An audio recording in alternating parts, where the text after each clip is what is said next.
to win consecutive world titles.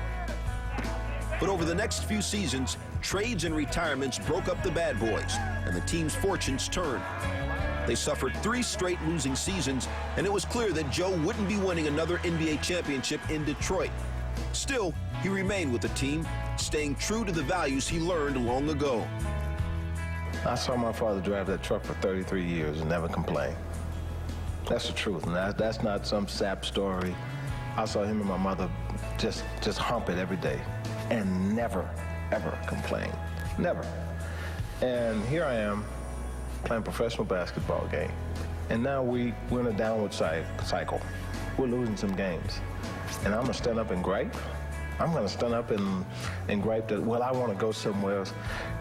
I just viewed that as, for me, that I would be acting like a spoiled brat. And I believe this. I believe that you truly show who you are in tough times. It's easy to walk around and be a nice guy and a good guy when things are going great, but you know, when things are bad, when you're struggling, and you can still find a way to carry yourself with some dignity and some class, and I have a lot of respect for that. So I tried to do that even when it was tough times here. And he said, you know, I had my time. I had my championships. I got out of it more than a lot of people do. If my role at the end of my career is to be a teacher and an influence and cultivate young guys like Grant Hill and others to come along and develop, okay, I can deal with that. There's not very many players who will do that without at least kicking and screaming and saying, you know, this is no way to treat a legend like me. He never did that. I came to a great team where I was relatively the younger guy on the team. And then finally, you know, I became the veteran guy on the team with some young guys. So I enjoyed it from that standpoint. It was kind of the first time for me to be the big brother that I had never been for anybody. The first time we played him, it was here in the Palace, and I came down one time, and I went to the hole, and I went to lay it, and I actually charged somebody, right? So I'm jogging down the court, and he was right next to me. He was just like, young fella, pull up for the jumper next time, you know? And it amazed me, man. It really did, to see that, you know, I'm the player that was, you know, that was really hurting that team. I was playing well, I was hurting them. And for him to, you know, give me some words of encouragement and trying to help me, it spoke volumes for me.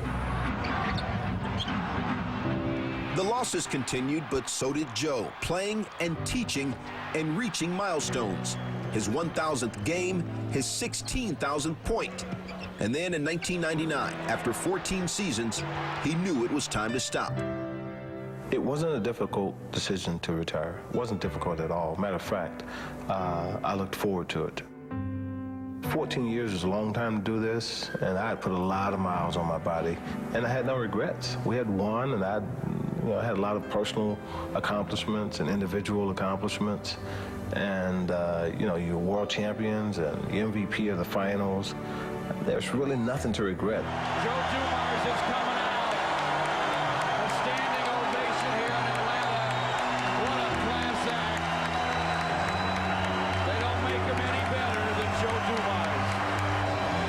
The great number 4 will play no more.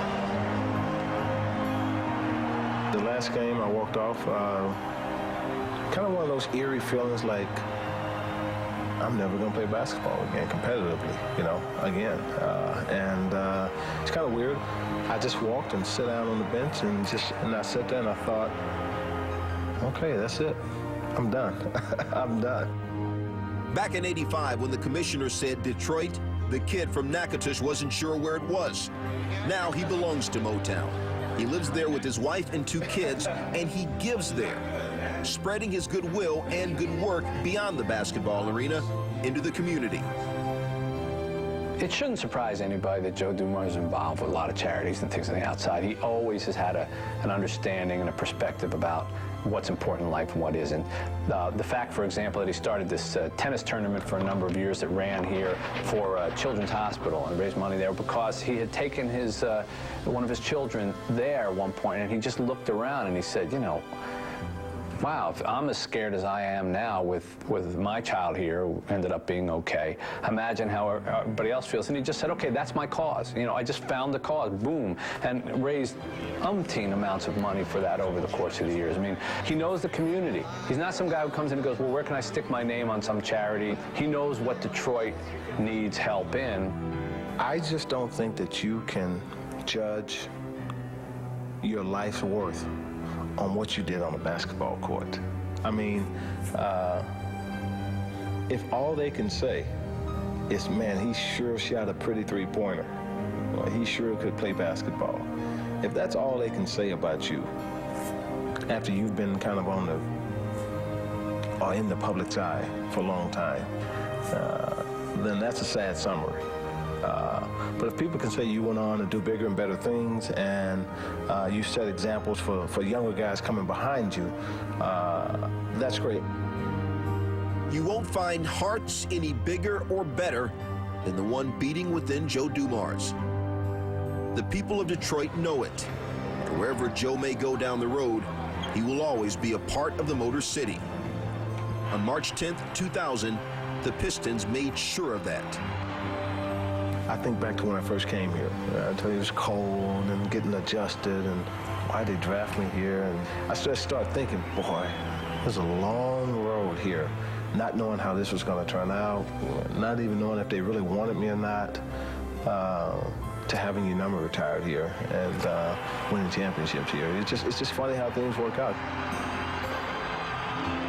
Coming up, Joe Dumars still getting it done for the Pistons, only now he's the boss.